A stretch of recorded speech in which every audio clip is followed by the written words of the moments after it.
Hey, how you doing? This is John, and welcome to John's Long Box. Today we're looking at Birds of Prey number 8. Nightwing ignites the Birds of Prey. This is a fan favorite comic, and when I started collecting Birds of Prey, I got every issue. I started off with the miniseries. I caught it at the beginning. And the funny thing is, I didn't even realize it was Chuck Dixon who became one of my favorite comic book writers. But at the time, he was just everywhere. So you kind of just, the name just kind of just blended in with everything, if that makes any type of sense whatsoever. Plus, I was buying so many comics back then. But and I was you think I'm mixed up now. Back then, I was getting mixed up all the time because I was getting so many comics every month. But anyway, so I got every back issue. I got every limited series, and then I started collecting the ongoing, and then I got number 7, and then next thing you know, like I wasn't paying attention to the weeks. Next thing you know, I got number 9. I read it, put it away. And then when I went to, I heard people talking about this issue. I was like, I don't remember that. And I missed it. I don't know what happened. Everybody bought this.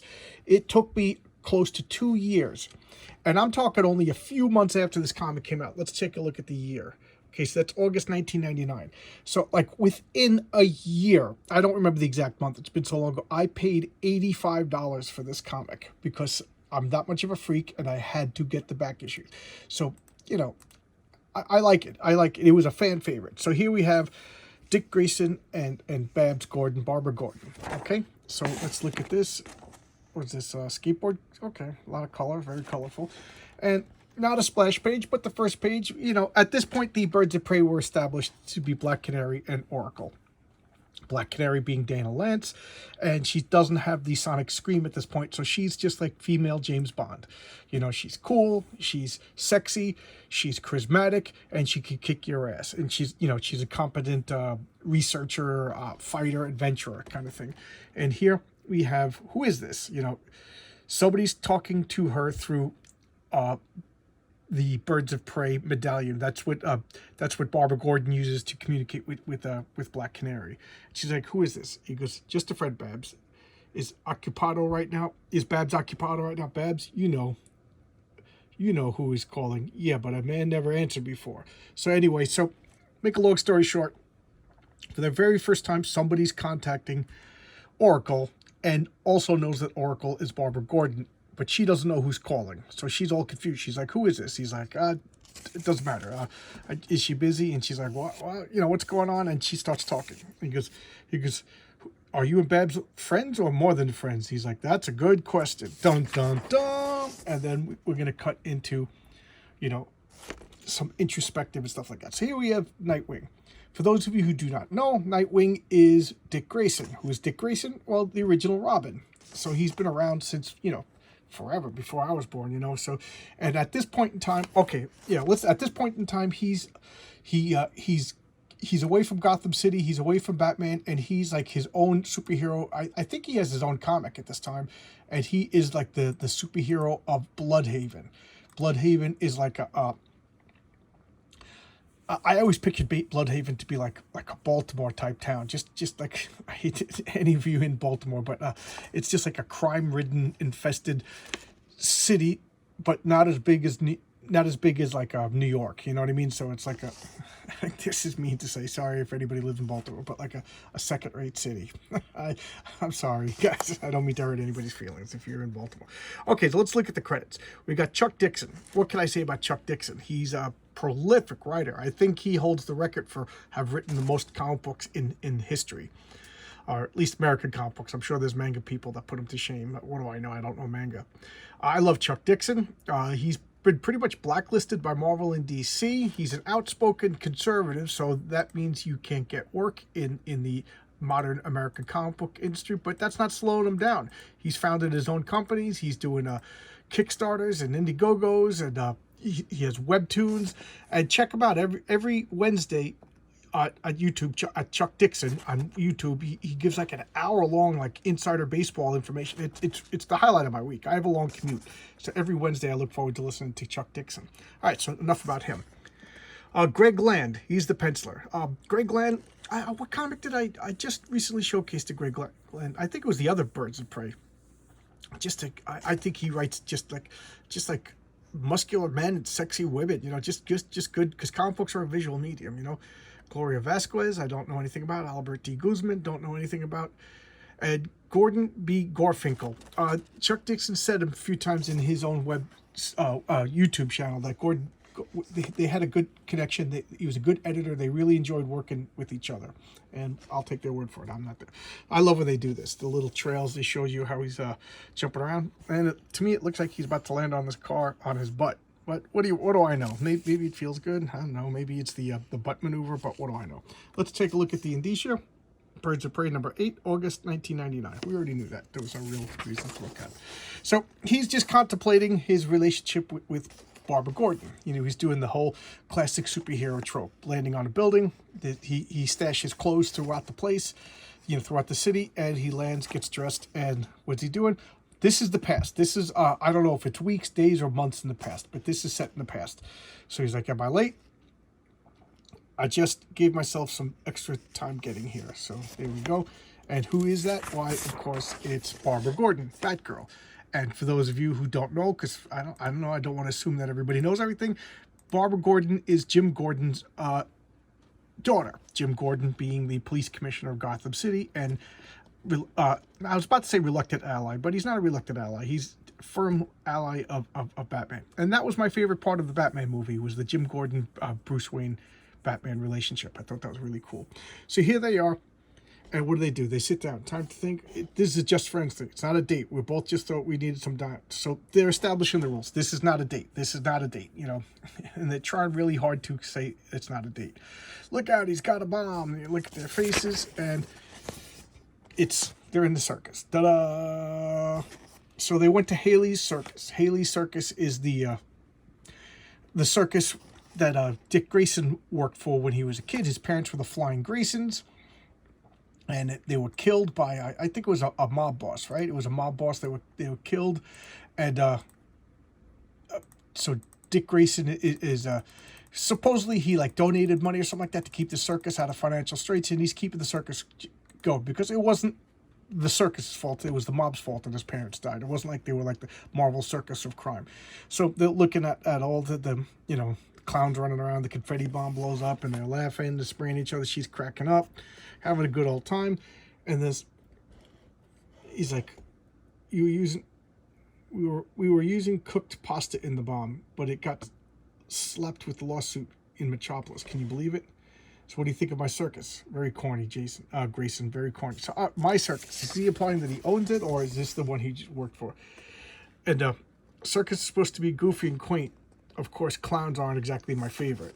You know, why would she say that? Because at this point in DC history, Joker, the crown prince of crime, oh, geez, that was really difficult to say, shot her in the spine and put her in the wheelchair. So he's like, oh, man, he didn't even think of that. She's like, gotcha. So a zingaroony between buds. She goes, you're so easy to get. And she's making the cutie pie face, but it's not a date. So here we have, you know, sexy lion tamer, and well, I guess it's a tiger tamer now that I think about it, you know. Although ligers are my favorite animal, and they have great skills in magic. Anybody get that reference? That's like an old reference nowadays. So they're going around. She's in her wheelchair. He's checking out the circus, and you know, it's not exactly a cash crowd. And then Dick Grayson, you know, all the old people seeing him. Oh, this is your date. Nice to meet you. And you know, they're just going around talking. Old time's sake. You know, Jumbelina's had the run since Keystone. That's the big elephant is sick. You know, they only got half the crowd that they used to. You know, a little sad sack story. You know, sorry to hear that. You know, Jumbelina's a full-grown Indian elephant. Even more sorry to hear that. You know, so they goof around having fun. Oh, look at that. Blade. This was the first Marvel movie. And they got to acknowledge it, because it if not for Blade, they wouldn't have made Iron Man. I firmly believe that. So I think Blade should get the respect that it deserves. It was an excellent movie. I thought they did a good job, and it was Marvel characters. So Blade should be the first MCU movie. They should just roll it in. Why not? They could roll in the Sony Spider-Man movies. They got to roll in the Blade movie. And I don't think it contradicts anything that they have in the current movie. So why not? You know, let's start a petition. I'll get all my mighty forces of 185 subscribers to petition. I I'm just laughing that I have any influence whatsoever. All right, so they're going around checking out everything. And he's like, is there anything that you miss? You can't walk. Well, he's not saying that, but he's being more diplomatic than I am. He's like, anything that you miss? Everybody, how is our relationship? And of course, she's going around being sexy Batgirl, fighting the Moth or Firefly, I think that is. He's her father backward, and then she's reminiscing about her time in the hospital. What is this? Giant killer. I don't know anything about this. That looks interesting. I should look that up. This was a great series. I showcased this in one of my early videos, Starman. I should showcase another issue. So he's like, I'm sorry. He's like, don't apologize. We're talking. We're getting back to know each other. Notice that there's no backgrounds. There's really no backgrounds needed because this is a character issue. I would always welcome the backgrounds, but it's not like they're in a space station and stuff like that. They're just in the background of the circus. couple of lights, little flags, the pennants to remind you, and for the most part, the backgrounds are blank over here. And what is she talking about? What do you miss? And she's like, that moment when you're on the ledge with the jump line in your hand and you feel the wind and the traffic below? She's like, I miss swinging. I miss that. And he's like, because it feels like you're on wings. Because you miss that the most? And handing some serious butt whacking to guys twice my size. So she's getting, zinging him back. He's like, because I'm surprised that it's something so physical. And he's like, well, I lost something physical. And he's like, come on, you've got the upper body strength. Heck, you're probably stronger than you were before. He's like, what are you talking about? He goes, let's go flying. It's kind of sweet, actually. So here we cut to the next page. He carries her up to the trapeze, and he's like, you got the upper body strength. He already knows that she's an athlete. And he knows that she's been keeping herself in shape and everything. That's Barbara Gordon. That's like the whole thing while she's Oracle. I'll talk about Oracle after this. But while she's Oracle, she's preparing for her return to Batgirl. Like this, in her mind, this is temporary. She's going to walk again. She's going to be Batgirl again. So she's keeping herself in the best shape possible just because it's a good thing to do. And she's too stubborn to give anything up. She's not going to let the Joker win. She's not going to fall down and out and succumb to depression and stuff like that. So I think that's neat. So he carries her up to the trapeze and they're gonna go swinging together. And he's like, yeah. She's like, I am loving it. He goes, the next bar is coming up. So they swing and then he dives down and he lets her swing by herself. He's like, you can hold it. It's like riding a bike. It's not the same if you're trying to scare me. He goes, I didn't think that was possible. So he's climbing back up again. She swings up here. She's sitting down. He's like, okay, now a flying transfer. Are you kidding? He goes, that's kindergarten stuff. She's like, okay, the joke has gone far enough. I broke your stones. Now you've broken mine. We're even. He's like, you know better than that. Does that mean you'll get me down? It means you have to trust me and yourself. You talk too much. So she swings, and she lets go, and he catches her. He goes, yeah, you still have it, babe, Babs. And he's like, I do, don't I? And then they get up there. And they almost kiss, like, did they kiss? Did they not kiss? They almost kissed. She goes, I'll never forget tonight. Me neither. It doesn't have to be an isolated thing, does it? And I'm just skipping the ads because I don't follow. Yes, you do. It's like, I'd like us to keep seeing one another. I can't. You know why. So 100 feet off the ground, you'll place your life in my hands, but you're afraid of a date. She goes, it's more than a date with us. It's always been. You know why I don't have handles on my chair, Grayson? I don't like to be pushed. He goes, thanks again for tonight. I always thought that was like mean. She could have given him a real reason. I don't love you. I don't want to date. I'm, whatever. I'm into zombies. Who knows? Whatever excuse. But she was kind of mean to him and pushed him away. And I always thought that was mean. And he did nothing but be a gentleman to her. So he just walks away and, he's a little sad. And then we cut back to the present. And he's like, afraid not, Canary. I've already said way too much. It's everything. I gotta go. Later, Nightwing. He's like, somebody called? Wrong number. Thanks for, oh, okay, I messed up. Thanks for manning the line for me. I needed some sleep. Not a problem, Babs. Anything for you. So it was a sweet issue. So I messed up. I got to go back to the first page because I just realized I messed up. So here we have Barbara Gordon. Barbara Gordon, what is wrong with my brain? My brain's crazy. So we have Black Canary is calling Barbara Gordon, Oracle, and he picks up. So she's like, there's a man in Babs' space. Babs is occupied. So she's like, oh, are you guys more than friends? There you go. That makes that. So the last time I talked about Birds of Prey, I mentioned how I thought the Oracle character was an evolution of Barbara Gordon. And I really liked that. I think it was John Ostrander that created Oracle. I mean, but I don't know who created Barbara Gordon, Batgirl. That was it Bob Kane? I don't even know.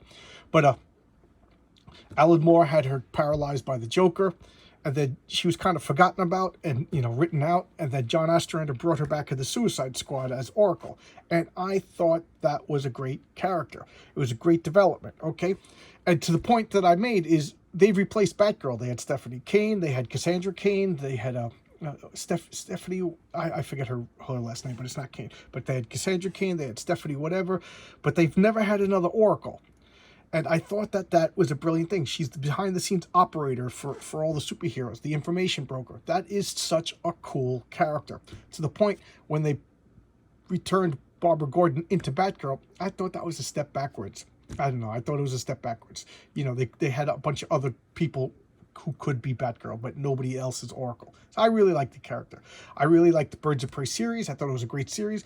And I love Chuck Dixon as a writer. And Greg Land, I think, is a very good, very competent superhero comic book artist. I don't know if he's still doing things. I think he mostly does like covers and commissions these days, you know.